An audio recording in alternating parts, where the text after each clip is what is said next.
Here is your ultimate guide to natural clothing. I already talked to you about the dangers of polyester, so now it's time to find alternatives. Some people got upset when I said bamboo is not a good alternative, but we will get there. We're going to start with the most common, the most abundant, cotton, and I actually just made this top. I'm not suggesting you have to make your own clothes, I'm just showing you what the fabrics look like, so when you go shopping, you can find it. Cotton can be used in so many different ways. So this top, it has zero stretch in it, but then there's also cotton that is jersey cotton like this one where there is stretch. And guys, this is so soft. This is 100% organic cotton from Nature's Fabric. As I show you some other cottons, I'm going to explain the growing process. So cotton takes about 5 months to grow and it is very water intensive. So some people say it's bad for the environment just because of how much water it takes. It could also take a lot of pesticides. So unless you're buying organic cotton, it probably does have pesticides in it. The great thing about cotton is how soft and versatile it is. Also is very affordable. Now the negative is that it does give out over time. You don't have to wash it as much, so it definitely depends on how you take care of it. And if you do need to throw it away because it just is tearing apart,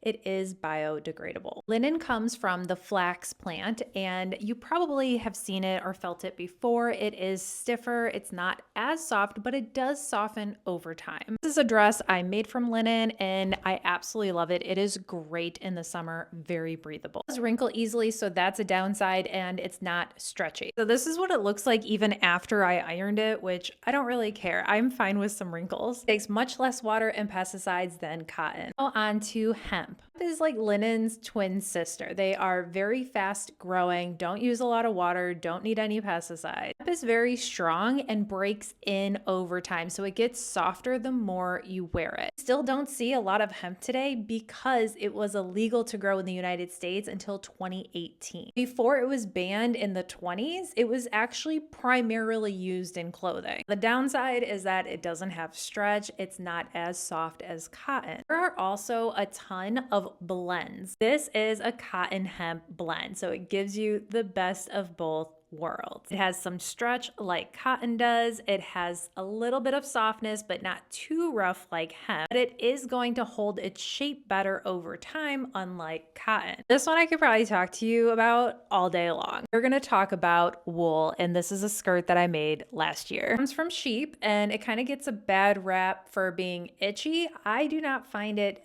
that scratchy, but maybe a little bit. It's kind of like a miracle fabric because it will keep you cool in the summer, but in the winter, it will keep you warm. It is water resistant and flame resistant. A merino wool comes from merino sheep, and it's actually super, super soft. So not all wool are scratchy. I'm seeing more activewear companies move to merino wool clothes. In terms of the environment, it's great for the environment because the sheep already need to be sheared coming into summer. So where is that wool gonna go? The last natural fiber is silk, and I don't have any samples of that for you. Here's a photo of some silk, and as you can see, it's very shiny. Silk is known for having like a gold shine to it. In terms of the environment, it's not really good for the environment. It comes from silkworms, and it's very labor intensive, and it's actually endangering silkworms. A cheaper alternative actually appeared in the early 1900s, and this was the first semi-natural fabric. It goes by many names, but rayon is just one of them. This is a skirt I made. As you can see, it has an amazing drape. A lot of natural fibers don't have a good drape like that for dressmaking. Rayon comes from the cellulose of trees, so it sounds natural, it sounds great, but it's actually really bad for the environment. Probably for us too. It takes very heavy chemicals to break down the fibers to create something soft. There's really no telling if those chemicals linger around in the clothes and harm us, and the dangers on the environment when they dispose of those chemicals. Rayon is very desirable because it is so cheap. But rayon's twin sister has entered the chat recently and is being sold at a premium while saying it's good for the environment. Yes, I am talking about bamboo. 90% of bamboo is made the exact same way this is made. It is a very hard tree and it is chemically processed to be soft. Again, a lot of this stuff is not studied, so we we really do not know if those chemicals still linger around in the clothing. I have seen bamboo that is 𝐒𝐞𝐦𝐢 certified, meaning they've tested for harmful chemicals and say this is good. I personally just need to research them more because I don't know if I can trust their certification. In summary, if you want to stick with natural fibers, try to stick with cotton, linen, hemp, and wool. Listen, I get it. If you need to go with rayon, that is totally okay. It's still much better than polyester. Even rayon is still biodegradable, where polyester is not. It will sit in landfills forever, as well as all the harm it's doing on our body. There are so many different names for different fabrics today, so if you are unfamiliar with what the label says, just search it and ask, is this natural or is this a synthetic fiber? I could talk about this forever, but just to sum this up, this doesn't happen overnight. If you just need to buy new clothes, just search for it, but it doesn't mean you need to go throw out your entire closet today. Start with your undergarments and work from there. I'm on a mission to do my workout clothes next, and I'm very excited. But as always, let me know your thoughts about all this and make sure you're following me for more.